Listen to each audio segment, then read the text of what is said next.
Ultra paints తో చెరి రంగుల వెలుగులు నింపేద్దాం. ఇప్పుడు మీ ఇంటికి కొత్త రంగుల కళ అల్ట్రా పెయింట్స్.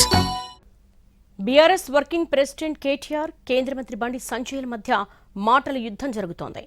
బజారు కీడుస్తా అని ఒకరంటే కోర్టు కీడుస్తానంటూ మరొకరు రంకెలేస్తున్నారు. అవినీతి, అక్రమాలు, డ్రగ్స్ అంటూ అనేక విషయాలపై ఒకరిపై ఒకరు దుమ్మెత్తి పోసుకుంటున్నారు. బండి సంజయ్ల మధ్య మొదలైన విమర్శల వారు వ్యక్తిగత దూషణల వరకు వెళ్లింది. ఒకరిపై ఒకరు నిప్పులు చెరుగుతున్నారు. బండి సంజయ్ మాట్లాడితే జనం నవ్వుతారంటూ కేటీఆర్ సెటైర్లు వేశారు. సీఎం రేవంత్ రెడ్డి, కేంద్ర మంత్రి బండి సంజయ్ దోస్తులని, అందుకే పాత స్కామ్లన్నీ అటకెక్కాయని కేటీఆర్ బాంబు పేల్చారు. వీరిద్దరి మధ్య ఉన్న డీప్ బంధాన్ని త్వరలోనే బయటపెడతామని హెచ్చరించారు. భూముల వ్యవహారంలో చీకటి ఒప్పందాలు జరిగాయని కేటీఆర్ ఆరోపించారు. బండి సంజయ్ గారు మాట్లాడితే అందరు నవ్వుకుంటారు. ఆయనకు శివాలు తప్ప ఆయనకేం తెలుసు? ఆయన హోంశాఖ సహాయ మంత్రి.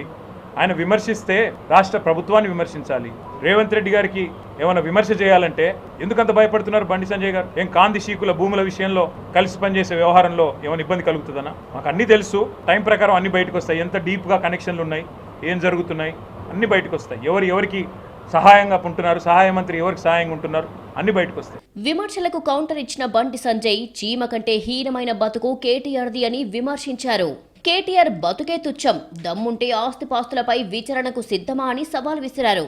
నువ్వు మనిషి పుట్టుక ఉడితే నువ్వు నిజంగా కేసీఆర్ కొడుకు అయితే అవన్నీ బయటపెట్టు. లేకుంటే మనిషి కంటే హీనమైన బతుకు అని నేను భావిస్తున్నాను. నువ్వు మనిషి అయితే మనిషి పుట్టుక ఉడితే నేను డ్రగ్స్ తీసుకోకుండా మాట్లాడినా అని నువ్వు భావించుకుంటే నువ్వు వేరే ఏం చాలా చేస్తున్నాను. నీకు 24 గంటల టైం ఇస్తున్నా, నువ్వు బయటపెట్టు. నువ్వు మనిషి పుట్టుక ఉడితే, లేకుంటే మనుషులకు ఎవరు గ్రహించాను అయితే జంతువు కంటే చీమ కంటే హీనంగా నీ బతుకు అని చెప్తే తెలంగాణ సమాజం చెప్తా. నువ్వైతే దానికి సిద్ధమై ఉండు. 24 గంటల 48 గంటల టైం ఇస్తా, బయటపడు. కేంద్ర హోంశాఖ సహాయ మంత్రిగా బండి సంజయ్ ఎవరికి సహాయం చేస్తున్నారో తెలుసు అన్నారు కేటీఆర్. సమయాన్ని బట్టి అన్ని బయటికి వస్తాయని సంచలన వ్యాఖ్యలు చేశారు.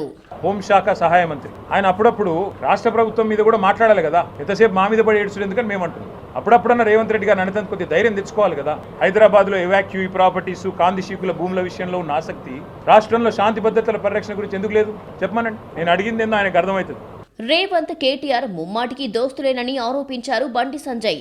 అందుకే డ్రగ్స్, కాళేశ్వరం, విద్యుత్ కొనుగోళ్లు, ఈ ఫార్ములా సహా అన్ని స్కామ్లను అటకెక్కించారన్నారు. నగర్లో నువ్వు అడుగు పెడితే మా భారతీయ జనతా పార్టీ కార్యకర్తలు పక్కా అడ్డుకుంటాం. నేను లేకుంటే నేను మాట్లాడి తప్పని ఒప్పుకో. నేను మళ్ళీ చెప్తున్నా, పోలీసులు అరెస్ట్ చేస్తారా, నువ్వు హౌస్ అరెస్ట్ చేస్తావా? నువ్వు రేవంత్ రెడ్డి కలిసి మీ ఇద్దరు దోస్తులు కదా. నీ ఫోన్ ట్యాపింగ్ కేసు ఏడవా, నీ ఫామ్ హౌస్ కేసు ఏడవా, ఈ ఫార్ములా కేసు ఏడవా, డ్రగ్స్ కేసు ఏడవా, కాళేశ్వరం కేసు ఏడవా, విద్యుత్ కొనుగోలు కేసు ఏడవా, ఏడవేనే కేసులని. నువ్వు రేవంత్ రెడ్డి ఏం చేస్తూ ఇద్దరు కలిసి. కేటీఆర్ కరీంనగర్ గడ్డపై అడుగు పెడితే అడ్డుకుంటామని బండి సంజయ్ హెచ్చరించారు.